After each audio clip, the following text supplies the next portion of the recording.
of ReviveFM or its management.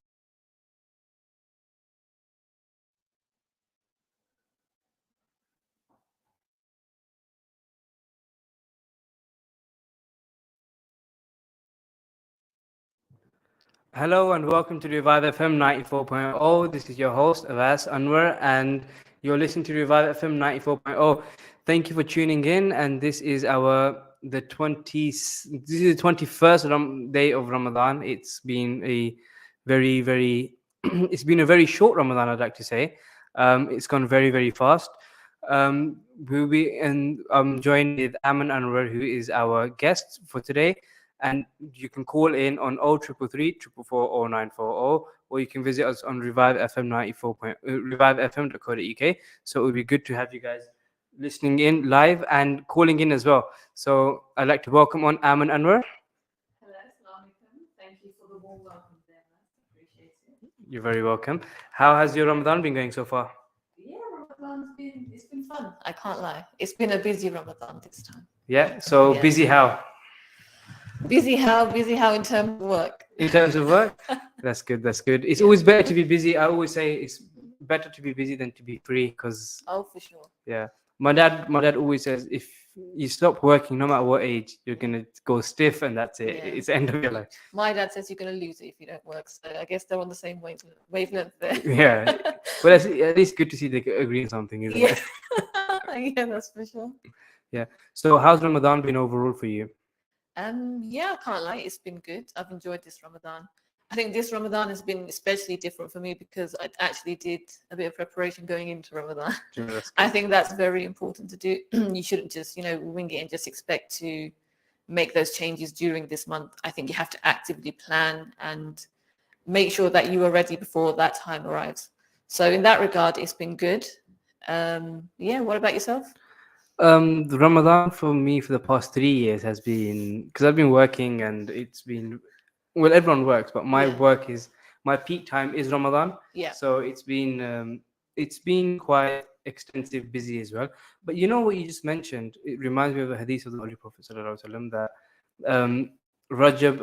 when the month of Rajab comes, that you start preparation. Rajab and Shabana, sort of the preparations for Ramadan. Mhm. So when you go in prepared, and as you said, and that Ramadan is a lot better for you. You enjoyed Ramadan a lot more this year, Definitely. because that you prepared for it. It's like a marathon. You Yeah. can't just turn up on the day and say, I'm going to run 25 miles, No. 26 miles. You have 11 months to prepare for this month. Yeah, and it's the month.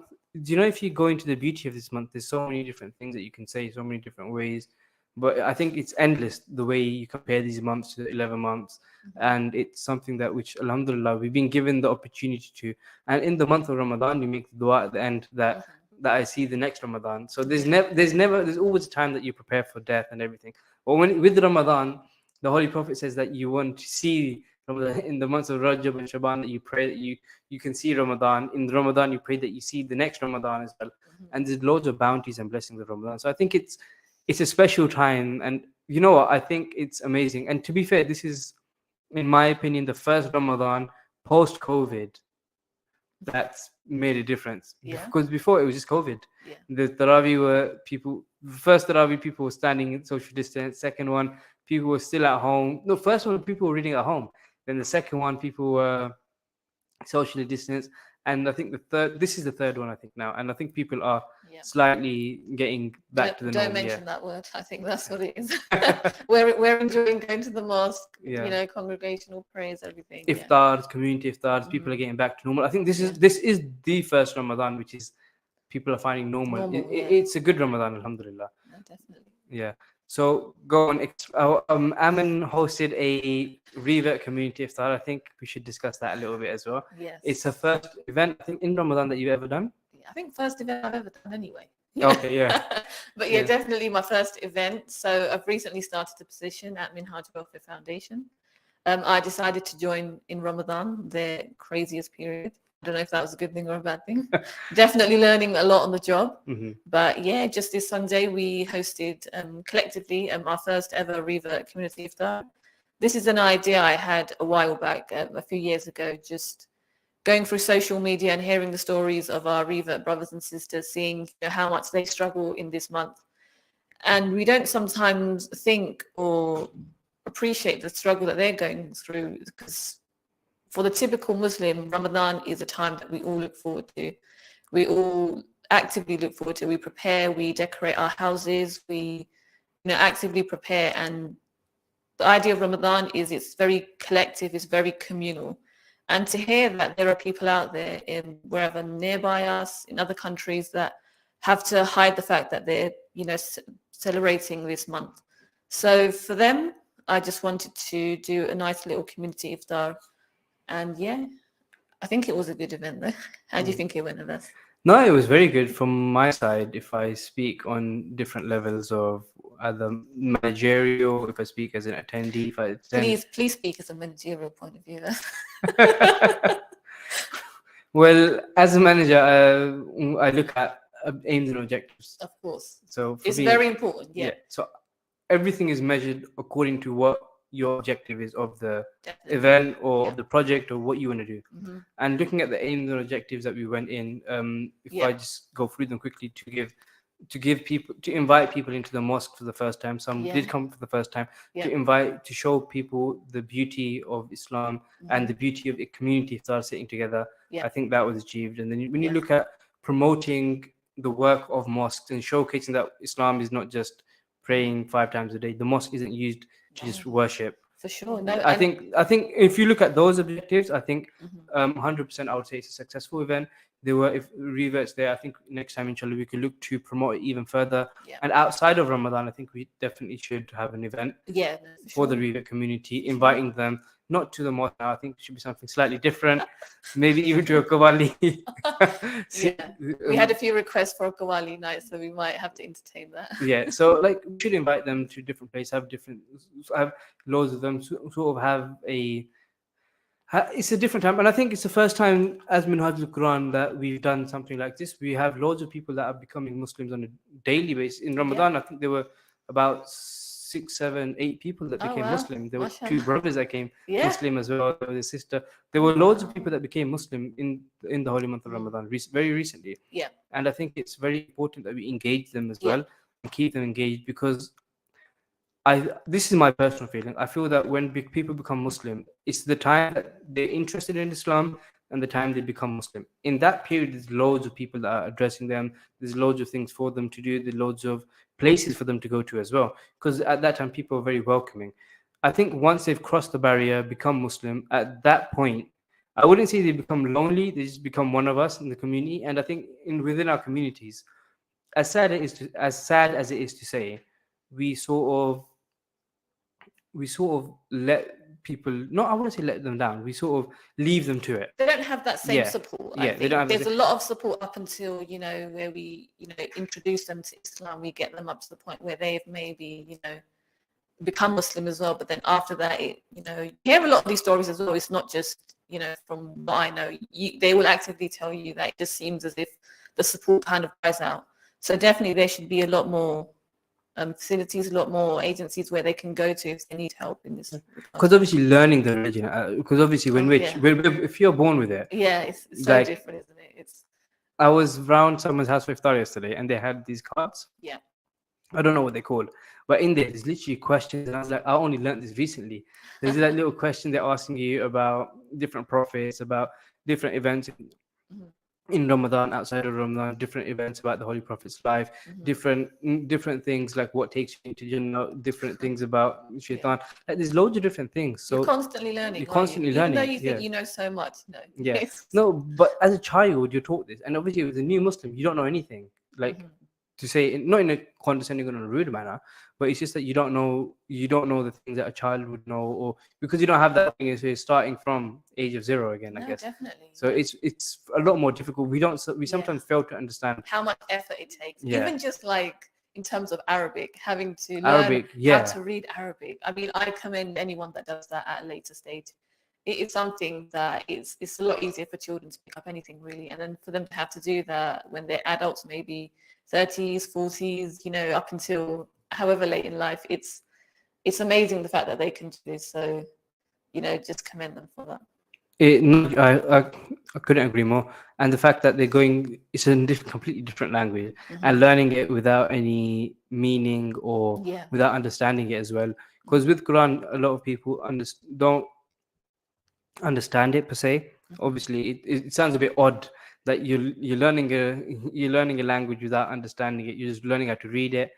You're learning how to mm, you're not learning how to speak it. You're just learning how to read it basically, and then you learn it off by heart. There's certain things that you have to learn by heart first. It becomes a little bit more and more difficult, I think, Yeah. understanding that concept. And then if you're going further into learning it and understanding it, I think, Amin, you can attest when you say this, that it is very difficult. It's not. Very difficult. Yeah. How many types of now? How many? What are the four types of nouns? Yeah. Oh boy. Yeah. And we have our exams coming up as well, so we should be able to just Yeah. have this on tip of our tongue. Yeah. Got Hassan in the background, and he's laughing at me, saying that you don't know anything about Arabic. Yeah, the Arabic is tough though, I'll be honest. Like you really have to put like attention and detail in. Like, oh boy, it's just the younger that you learn Arabic. I mean, that is what I recommend to everyone. If you're, doesn't matter if you're busy with GCSEs, A levels, uni, make time. If it's just an hour a week, half an hour a week, if you can put some time and effort into learning Arabic, it will pay off in the long run. No, it will definitely will. I think it's important. Even when you're younger, if the parents can speak it, I think that one generation does need to bite the bullet and to go learn it, and the next generation sort of. I want to be fluent. I want to be able to speak Arabic as well. Imagine if we were able to pass that down to our children like that. They wouldn't need to attend Yes. so classes, that they could be teaching young people, just make it easier for the next generation.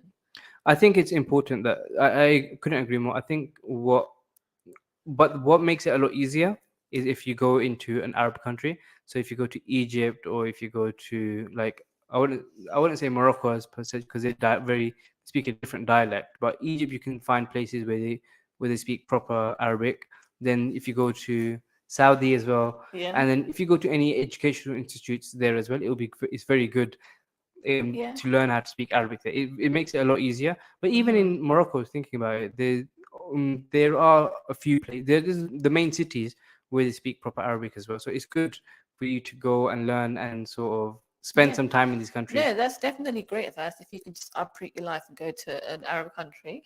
No, I wouldn't say go there for months on end. I would say go for about a month or 2 months. You think that's enough to pick up? I mean, no, but don't forget, if you're spending 1 month just trying this speaking, engaging, it makes it a lot easier for you. No, definitely, that's for sure. I'm not saying all the time, but like a long holiday, then you're saying. Like a long holiday. Like a short sabbatical from life. Yeah, that's something that Abbas would like. If anyone knows him, he loves a good holiday. He's flying in and out. I've not been on holiday this year. Yeah. That's the problem. We need to fix it. Actually, no, I went to Turkey, but that wasn't really a holiday. No, there's a deployment. Yeah. Okay. But planning to go soon in May after Ramadan. Okay, where are you planning on going? Anywhere fun? So do they speak Arabic in that country? No, they don't. They speak Urdu. Oh no. So I'm not sure if anyone has seen yet. Minhaj Welfare Foundation has launched our deployment program. Okay. So we will be traveling to Pakistan. So a lot of people have heard of Aghosh. They've donated to Aghosh. They sponsor children. They sponsor orphans in our orphan care homes. We don't call them orphanages. We call them orphan care homes because they're different to what an orphanage is. Okay. So in these orphan care homes of Aghosh, we do loads of different work. So we provide education. We provide hospitality. So we house the orphans there as well. So they have a shelter, they have education, and they have access to a family life as well. So they have a foster mother, they have a brother sister sort of environment going on there as well. So it's a very, very good and unique sort of project that we do, and a lot of people do know about it. So a lot of people are aware. So our aim is in May when we will be going the deployment will take place in October. And we will be taking people there. We'll travel to different Aghoshes across Pakistan. Not all of them, but maybe inshallah later on we'll do. So you have multiple orphan care homes across Pakistan. So we've got one in Karachi, Sialkot, Multan, Lahore, Jhelum. There's a new one in I think Havelia is. There's a few more that are opening up, and then we've got a new orphan care complex which will be opening up soon as well, inshallah. So there's loads of different projects within the orphan care, and then we have one in Lebanon as well, that Oh, is wow. for Palestinian and Syrian refugees as well. So Nice. there are loads of different orphan care homes that we are working on, lots of different things that we are inshallah planning on doing. And with these, we aim to, the best way is to showcase our work and to show people that their hard-earned money is actually being implemented correctly, and to showcase the fact that we are that the orphans that they are sponsoring are ending up in various different good locations and doing good work as well. Alhamdulillah, that's the plan as well. So inshallah, like I said, we will be going in October for that. So obviously there is a lot of prep work, a lot of groundwork that does need to be done beforehand. So inshallah, that's why I'll be going in May, Okay. and so I'm looking forward to that trip. Nice. So yeah, So that's, this is your project then? you could say so. Yeah, Yeah. yeah. So I've worked with the Pakistan team as well. We spent ages. We spent literally 2 months of doing the plan. We've done It's the not easy, itinerary. is it? No, No, it's not. not. Because obviously you have to look at safeguarding as well of the children. You have to figure out taking people from here to there as well. And a lot of people going to Pakistan, they're not going to be traveling with us as well. They'll be like, okay, once you've done the tour, they'll be like, we're going back home. That's so it. Bye-bye. so you have to, there's loads of different things that you have to anticipate and you have to work around as well. So these are big things that we have to think about as well. And obviously you have to be wary of the political situation as well. Oh, Lahore is the sort of hub for anything that goes wrong in Pakistan. anything. So yeah, like I said, it's loads of different things that we are looking at as well. So we will definitely be it's a very interesting Yeah. project, and I'm really looking forward to it as well, actually. No, you should. It sounds like a interesting initiative as well. What made you think of this? What inspired you for this project? So I've been thinking of something similar to this for a long time, but I went to Pakistan very recently in November. Is that right? Yeah, in November. Yeah, Okay. I'm not sure if you're aware of that, but I was in Pakistan. For the viewers that don't know, we're actually cousins, and the holiday that he's referring to was my sister's wedding tour. We shall Wedding say. tour, yeah. Over 3 countries, like I Yeah. got married. The nikah happened in the UK. Yes. The rukhti happened in Dubai, and the walima happened in Pakistan. Yeah. So Can you believe it? They haven't gone on their honeymoon yet. So still haven't gone yet. So who knows? They might just do a worldwide cruise or something. for Yeah. that, You know what? That would fit their You know the theme. 3-year cruise. They should just send them. We should just send them on that. Oh, well, that is a brilliant idea. Yeah. Yes. With no We'll do- service as well. Make sure. No service. Just cut them off from the rest of the world. Yeah. So it'd be good. It would be good to have them sent away for some time. Yep. So yeah, back to what I was saying was, so then back then when I went there, I was gonna go to Agosh. We were planning to go to Agosh, but due Yeah. to some issues that happened on the day, it was a bit difficult to go. We couldn't find time as well, so we had to sort of cancel that. We were only in Lahore for 2 days, Yeah. so it's practically impossible to do anyway. Mhm. So we decided from then. We decided. I decided from then. You know what? For people that donate towards Agosh, people who want to, a lot of people have said to me that they do want to go see it. So that was a sort of, for me, that was a trigger. So Yeah. obviously I had a sort of idea, but that was a trigger. I thought, you know what, we need to do this.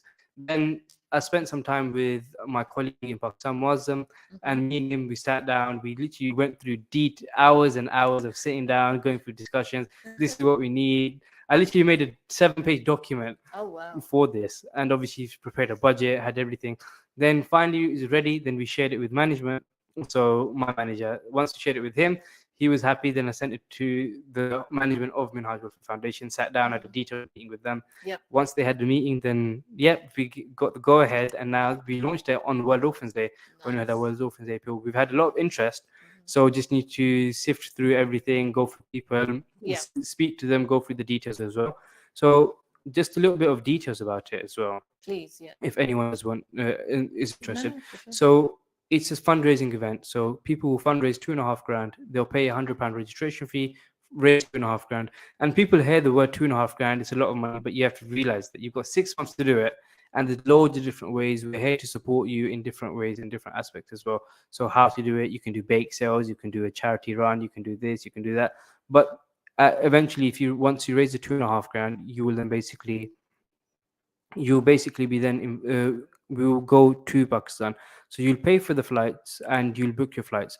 We will say the flights that we're flying in from, because a lot of people will go Pakistan and they obviously say, now that we're here, we'd want to spend some time with family, go back home, go to their own relative cities, villages, and go spend time with their families there.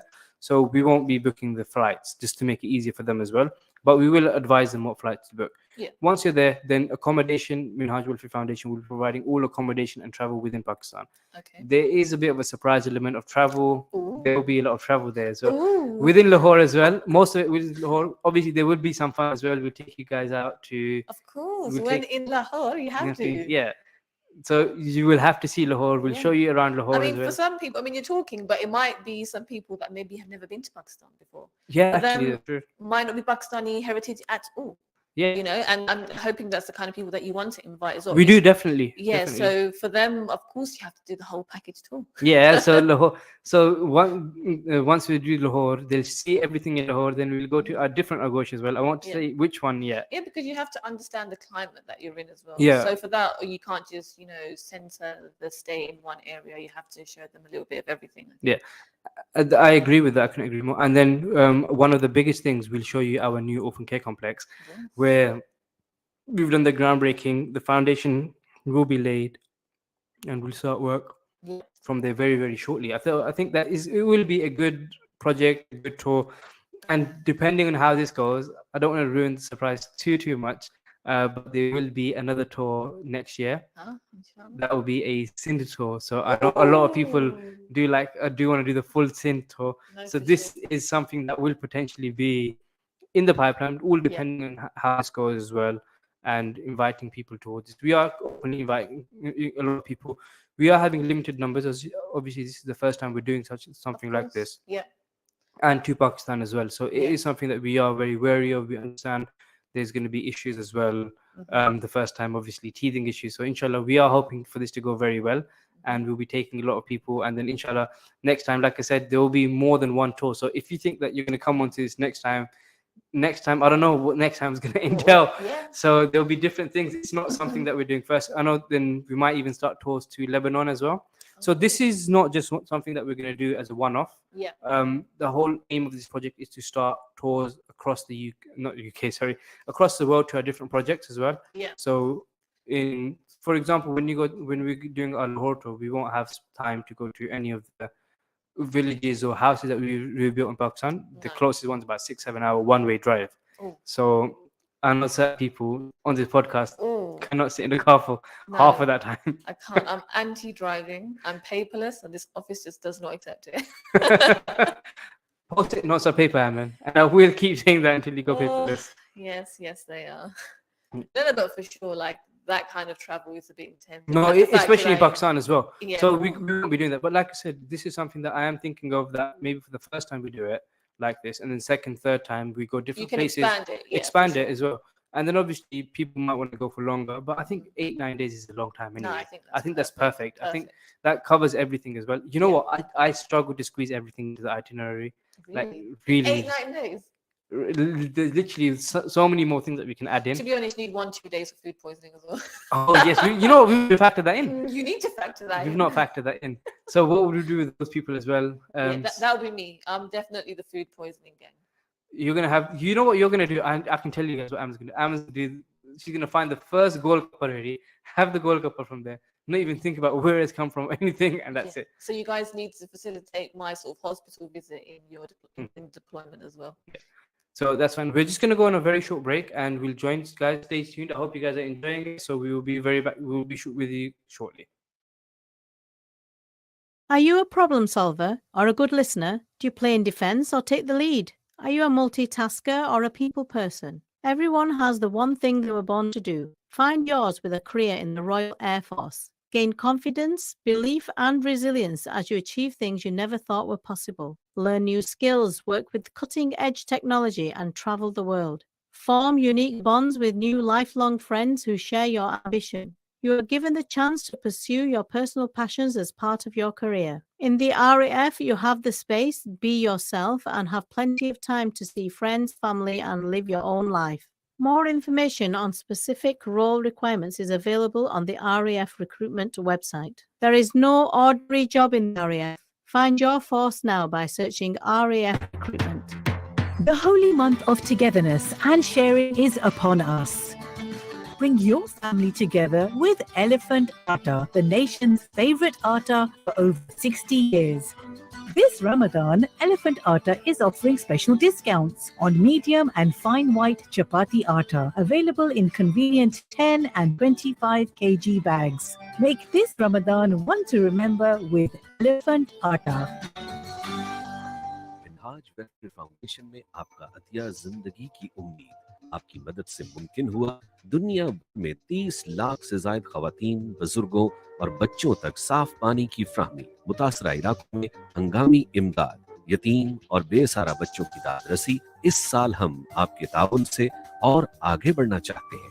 अपनी ज़कात, सदकात और खैरात के जरिए इन मंसूबों का हिस्सा बनिए। अभी कॉल कीजिए 0300 3030 777 या हमारी वेबसाइट विजिट करें www.minhajwelfare.org. With over 40 years experience in the industry, Plashet Carpets is the place to go for all your carpets, laminates, linos and wood flooring. We have an established network of suppliers, which means we can offer some of the best prices in town. We offer free estimates, free measurements and now even free fitting. Call us now on 0208 472 8568 or visit us at 157 Plashette Road, Upton Park, London, E13 0QZ. हम सब जिंदगी गुजारने के अखराजात को पूरा करने के लिए हुकूमती मदद के हकदार हैं। तमाम मदद आपको website help for house hold से मिल जाएगी। 40 से ज्यादा मदद की स्कीम्स हैं, जैसे एनर्जी बिल्स में मदद, टैक्स फ्री चाइल्ड केयर,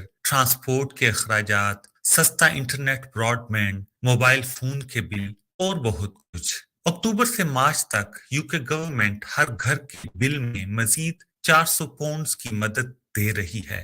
ज्यादातर घरों को ये पेमेंट ऑटोमेटिक होगी। अगर आप प्री पेमेंट मीटर पर हैं तो आपको वोचर मिलेंगे।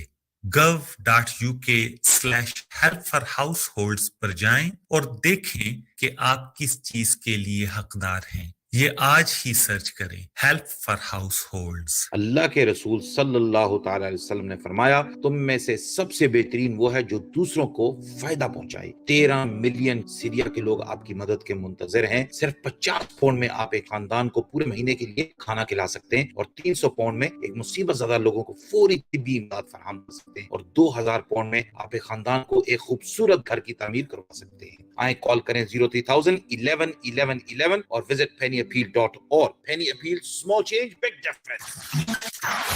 This is Revive FM 94.0. Reviving communities. The views expressed on this program do not necessarily represent those of Revive FM or its management. Hello and welcome back to Revive FM 94.0. You're listening to Revive FM. You're here with myself, Awais Anwar, and Amin Anwar, who's been our co-host today. I wouldn't say our guest. Are we related or something? Why have we got the same last name? I have no idea. Why is that? A bit strange. Yeah. So, yeah, it's been a good show. We spoke about Pakistan. We spoke about MWF. I think we're done with that. Yeah, let's move on from that segment. Yeah. I'll be honest. I don't like talking about Pakistan too much. Yeah. Amin gets homesick when you talk about Pakistan. Oh boy. I think I get homesick going anywhere. I just don't like traveling anymore. I don't know what it is. Maybe I'm getting old. You know what? The funny thing is we're complete opposite in that regard.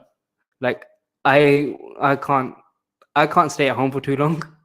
Yeah, you are very weird like that. That's if you don't mind me saying. Do you mind? No, good. You already said it. I knew it. Rewind. No, for sure. I mean, it just shows how different people are. I mean, I do like going out, but just not to the extent that some of you boys do. I'll be honest. It's just you. As soon as you step home, you're making motives to go out somewhere else. You know, for me, it's not necessarily just motives. It's. Are you joking? What else is there? I'll say work. Work. I think work is more like an excuse for his outings. Please don't listen to that, viewers. No, okay, I think you've made it in London. Yes. In London, I wouldn't say work as much. I'd say probably 50% is work when I'm out. Okay. But outside of London, about 90% is work. Okay, that's fine. But I feel like you've made it now that it's your lifestyle to go out. Like that's your that is your personal motive. But fair enough, if that's what you enjoy doing in life, that's absolutely fine. But I do like traveling, to be fair, out of country as well. I think traveling is different. I encourage everyone to go travel, but like going out, like for me, I'd rather stay at home and just in my four walls. You know, that for me is, I don't know, it's not exciting, it's not interesting, but I don't know, for me, I'd rather do that most of the time. You know what? I've got one question for you, and I'm very intrigued to know this. Okay. Yeah, go on. What's the one place you'd love to travel to? You can't say 43 Cavendish. You know, I have to say that nothing like really, screamed out at the top of my head. But I don't know. I feel like maybe Jordan. Jordan would be a nice place to go to. Okay, any reason?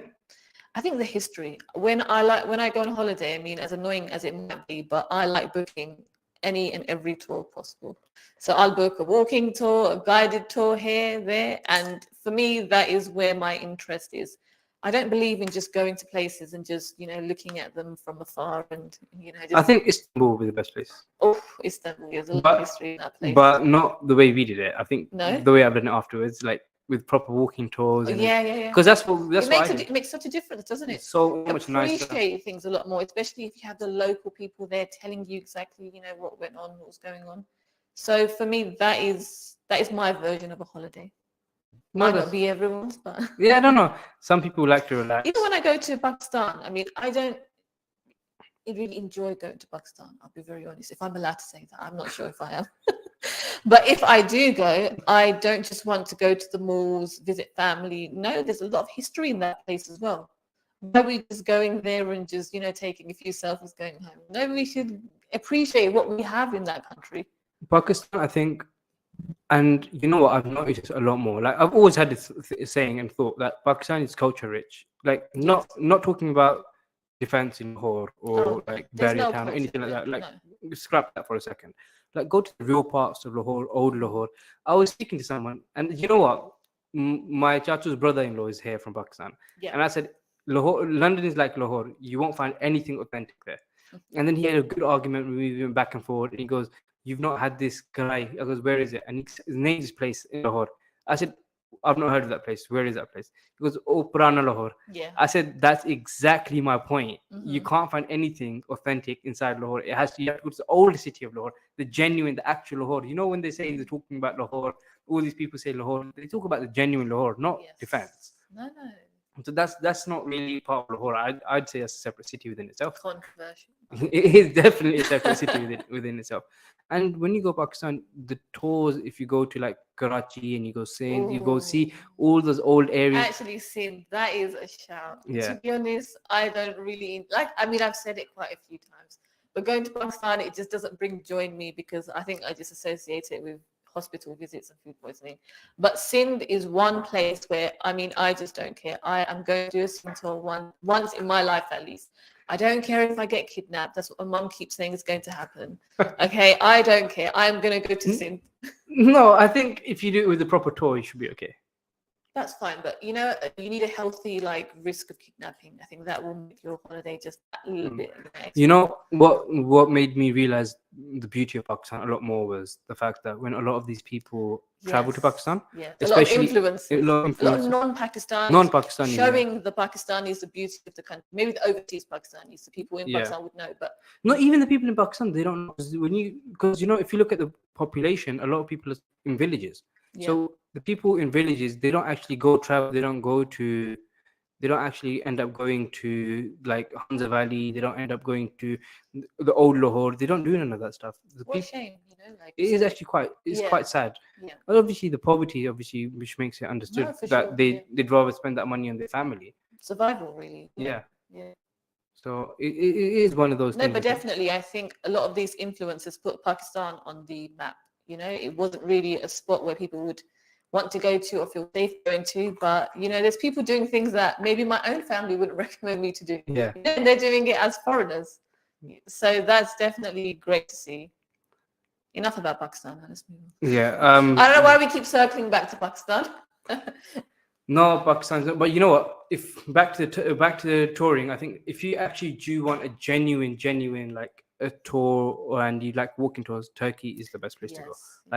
And I recommend any city that you go to. You might not like history or anything like that, but just find any kind of walking tour that might interest you. It might be based on find someone local who does it. You don't want to find like one of those. You don't want a corporate company doing it.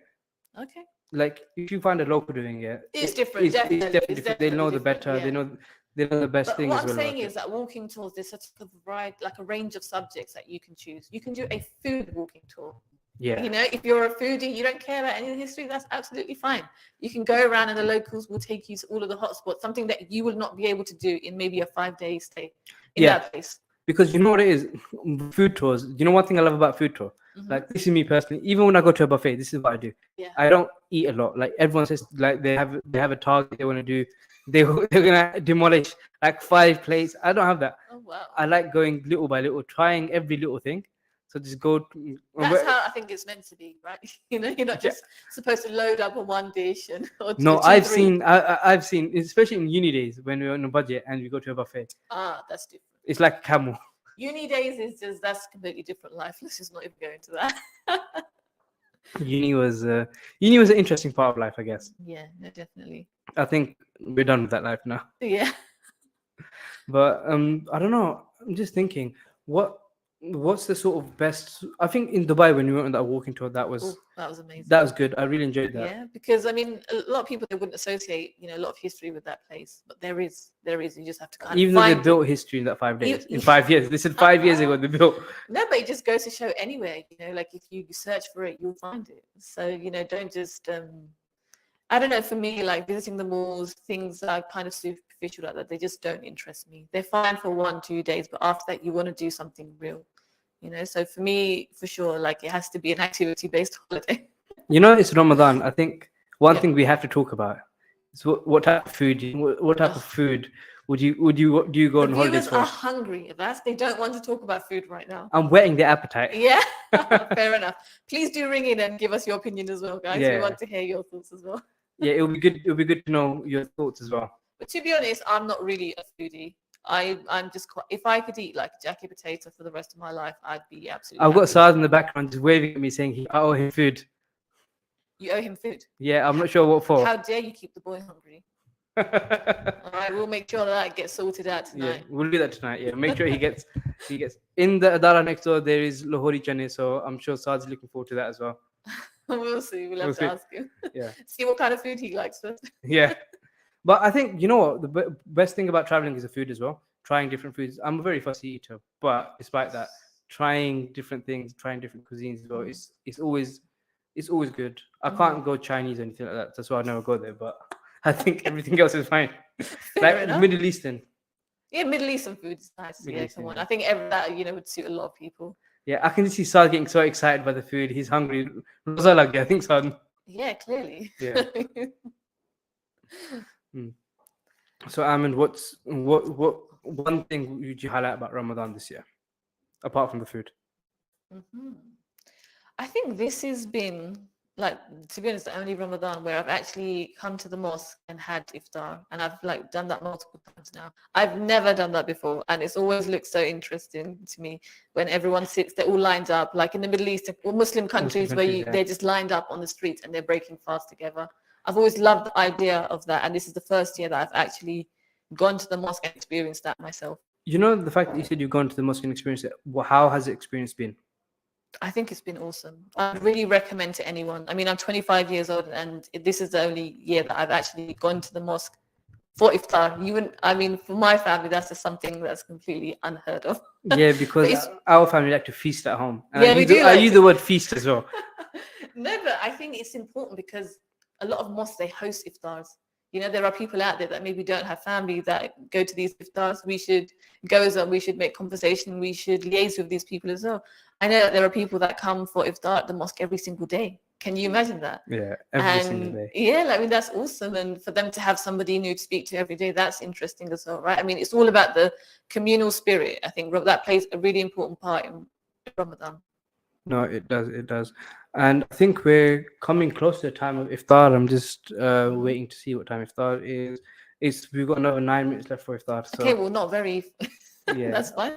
9 minutes. I think the time going back is. It's made quite an impact. Yeah. It has. It started off at 6:20. Oh wow. And now it's going to 7:50. 7:40, 7:50. Yeah. So it is. The time has changed quite a bit as well. Yeah. But anything interesting? Anything that you've learned specifically this Ramadan? Oh wow, put me on the spot there. What have I learnt? I don't know. I guess I'll just reiterate what I've said, just the value of like family and the communal spirit. I think I've really appreciated that this Ramadan. I mean, just like my dad, he's not here in the country at the moment. My sister's married, so it's quite, I mean, there's just 3 people at home, you know, and it's empty. It feels so empty. But instead of that, like I said, we've been going to the mosque, having iftar there. My mum sort of refuses to cook, so we, you know, we go over to families' houses as well, and it's just so nice that we're not in a time where we maybe our family's got, you know, full at the moment. We have other people that we can share iftar with. And my dad is coming. He's coming next Monday. So it will be just a completely different experience with him. And I'm looking forward to that as well. It's different having both of your parents at the dinner table for iftar as well. So I look forward to that, just the family environment. Are you gonna take him to the mosque as well for community iftar? He's an interesting character, so I don't know. It just depends. It depends on him. Yeah, my dad doesn't go as well. I think my dad's gone once this whole Ramadan. Like wow. my mom's gone like 3-4 times, I think, actually. Yeah. Yeah, and he's only come the once. Mhm. And I think it's it's a good experience, to be fair. Definitely. No, I love it. I love it. Yeah. Just going about that, I think one thing we've not spoken about, but I think is quite interesting, our community iftar in Manchester is happening on the 19th. Yep. So we're hosting an iftar for the Children's Hospital in Manchester, and we're going to be getting toys for the kids that are stuck in hospital for various reasons. And they'll be there for Eid, and they'll be there. They've been there for over a month. Some have been there for a week, and I think it'd be good to share Eid with them. Well, we iftar with them, but it's a few days before Eid, so we'll have some Eid gifts as well. So I think that's quite a good and a unique project that we're going to be holding, inshallah. Yeah, so I think I'm looking forward to that. Yeah, most. That'd be interesting. That'd be nice. Yeah. So are you looking forward to going there as well? Definitely. With children, it's just different, isn't it?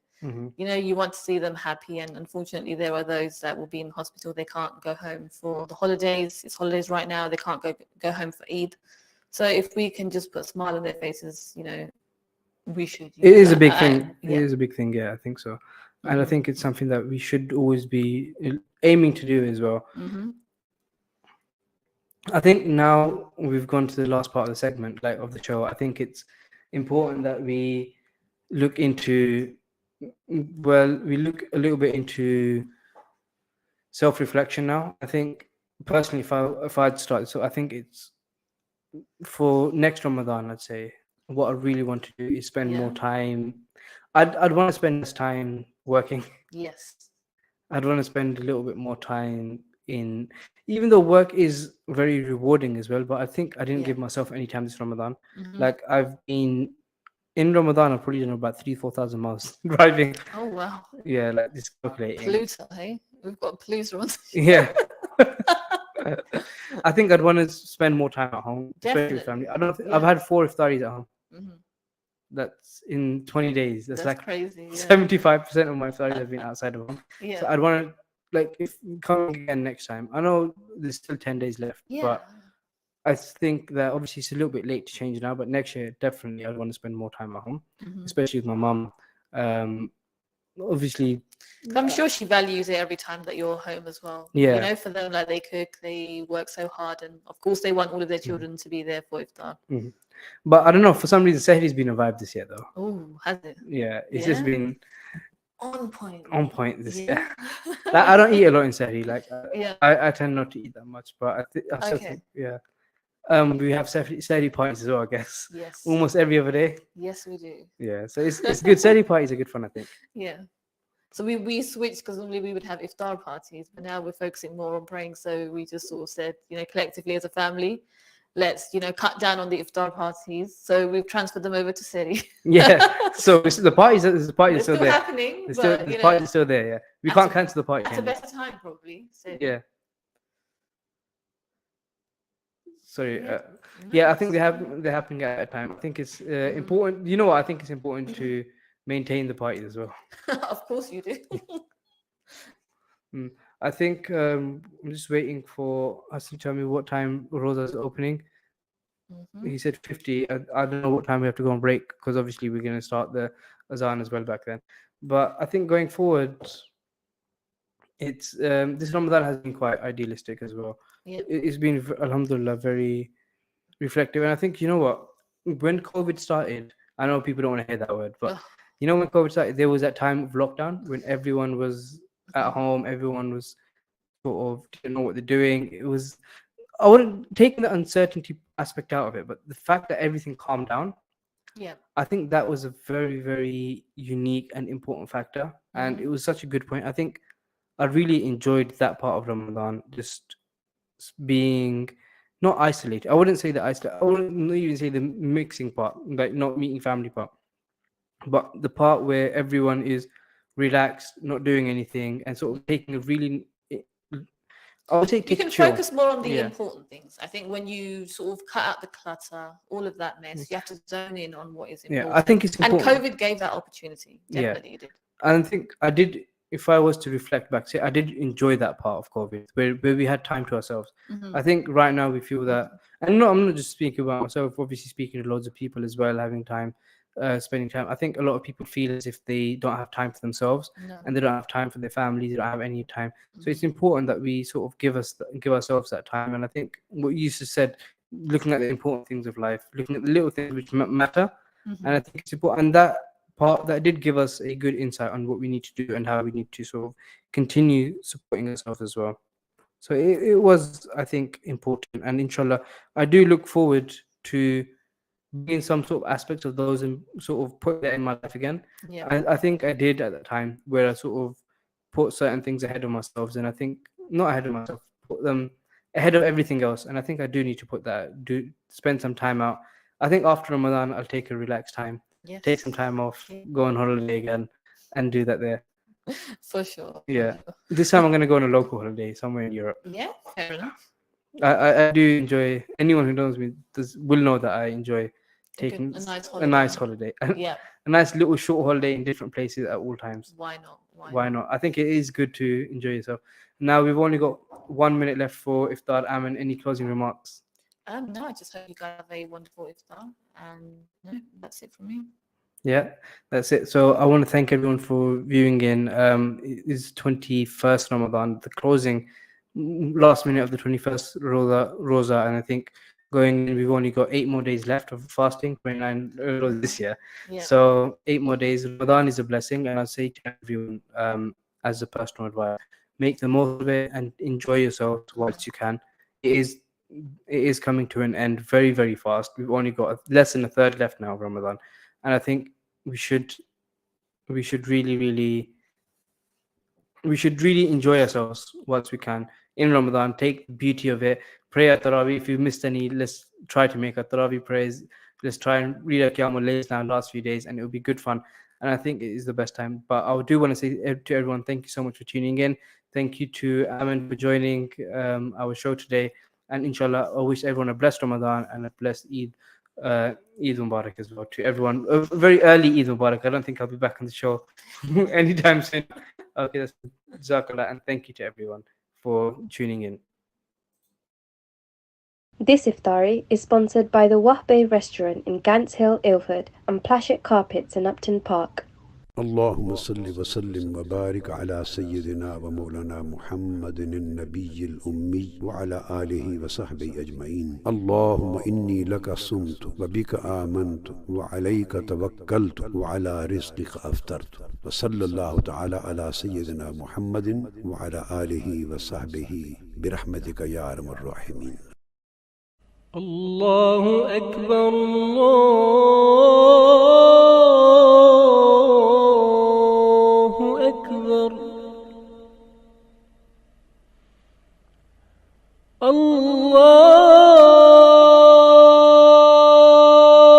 الله أكبر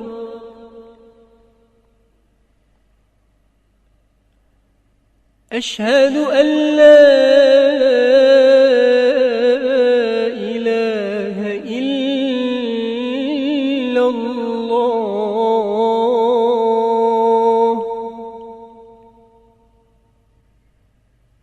أشهد أن لا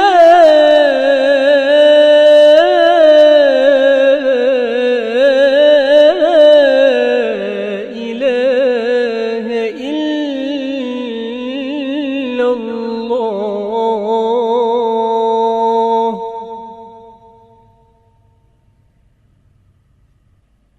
أشهد أن محمد رسول الله.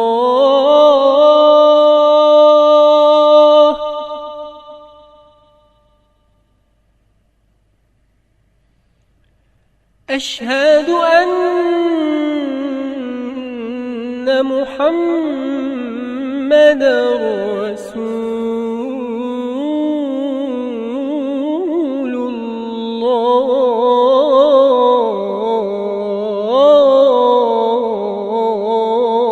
الله. حي على الصلاة.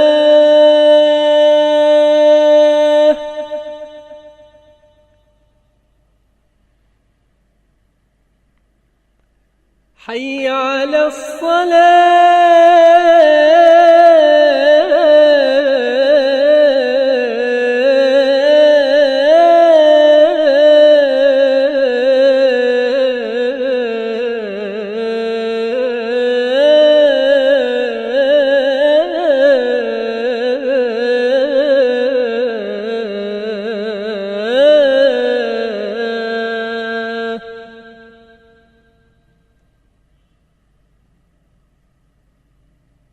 حي على الفلاح.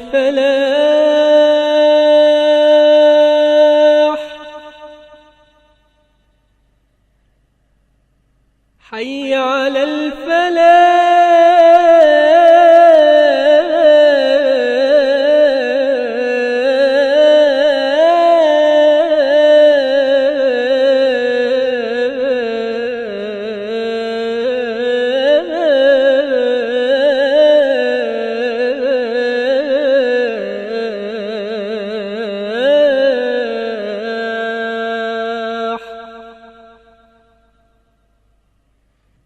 الله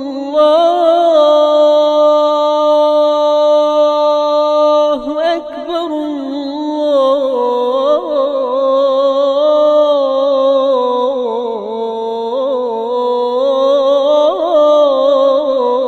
الله أكبر.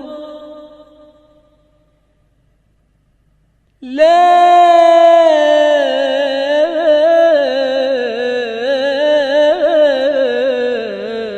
إله إلا الله.